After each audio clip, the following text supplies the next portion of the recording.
人際關係中的情緒防火牆。週五晚上，你終於下班回到家，正準備好好耍廢一下，手機響了，是媽媽傳來的一條訊息：你是不是又一個人吃飯？我跟你說，這樣很可憐欸，女生不要太獨立啦，到時候沒人要了怎麼辦？你拿着手機，深呼吸了5秒鐘，不是因為感動，而是快炸了。我怎麼又被情緒綁架了？你問自己。他說他是關心我，但為什麼聽起來像咒罵？這就是人際關係中最常見的一種情緒入侵攻擊，包裝成關心的勒索，偽裝成建議的批評。今天這堂課，我們要一起來打造你的情緒防火牆，讓你學會在親密關係中既不疏離，也不燃燒，保護自己，同時保留愛。為什麼你的人際關係這麼燙？試着想象一下，你就像是一台運轉中的伺服器，你處理着工作、生活、人際、家庭、責任。這時候，如果有人不斷對你輸出負面情緒、未經請求的建議、情緒勒索，甚至直接丟出一句“你變了”，你的系統就會開始過熱，最終宕機。人與人之間其實就像電腦與網絡設備之間的互動，如果沒有防火牆，任何訊息都能直接侵入，不管是病毒、木馬還是超載數據包。而你的情緒系統最怕的就是沒有界限的人際關係。很多人不知道，人際關係中的緊張並不來自於距離或衝突，而是情緒無界限的蔓延。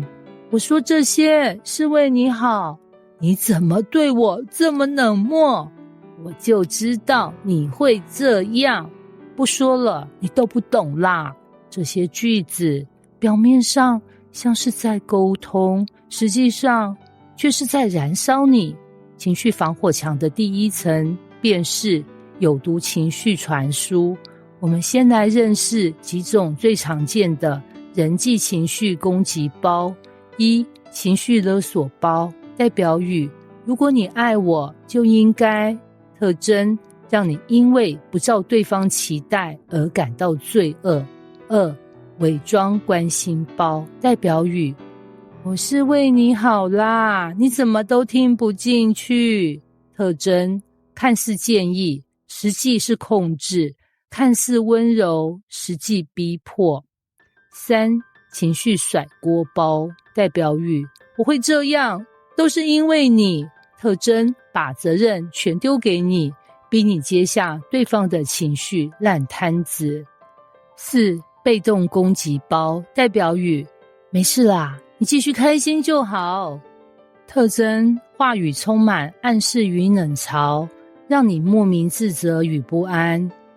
你能辨識這些傳輸風包，你就能開始設定防火牆。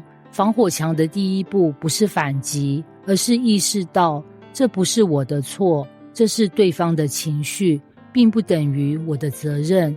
第二層，設定界限，但不等於斷絕關係。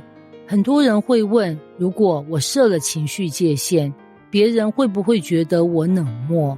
這是一個普遍的誤解。設界限不是關上門，而是關上紗窗。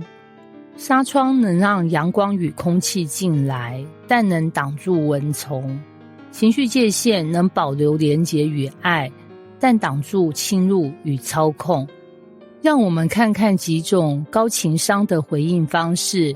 面對情緒勒索，我理解你很在乎，但我有我自己的選擇。我希望我們彼此尊重。面對偽關心，謝謝你願意為我想，不過這是我需要自己面對的事，我會自己處理。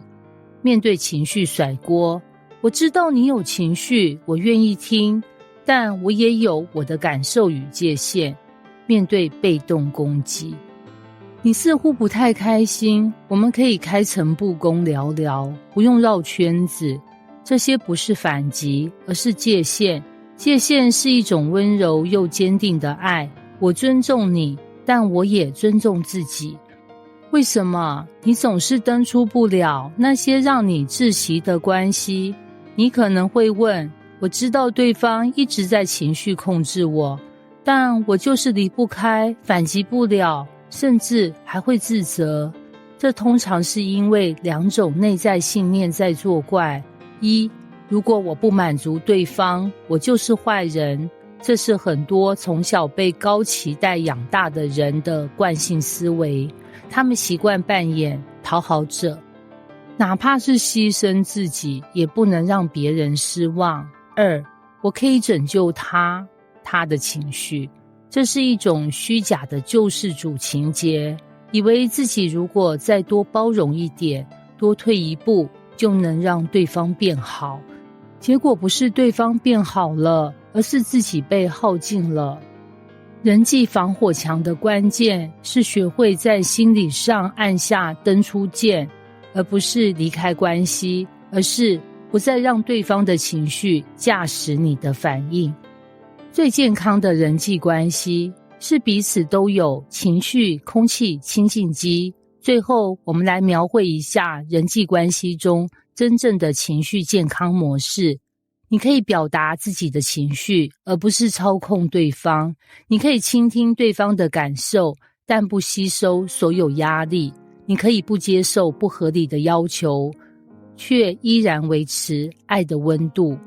你可以說我需要空間，對方不會立刻翻臉。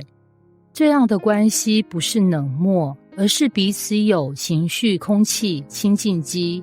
當一方產生煙霧，另一方不急着撲火，而是一起找出口通風，這樣的關係才會持久，才不會在溫柔中窒息，在親密中內傷。結語，你是防火牆的設計師。人際中的情緒攻擊沒有誇張特效，也不會有防火警報器響起，但它真的會燒傷你，收掉你的自我價值、情緒能量、判斷力，甚至人際信任。但你不用一輩子當接收端，你有權利設立情緒的防火牆。你可以有選擇權、回應權，說夠了的勇氣。記住這句話，真正愛你的人會尊重你的界限，真正成熟的人不會用情緒來逼你妥協。你不是電線桿，不需要無止境的接收訊號。你是系統的管理者，該讓誰進來，什麼該拒絕，你說了算。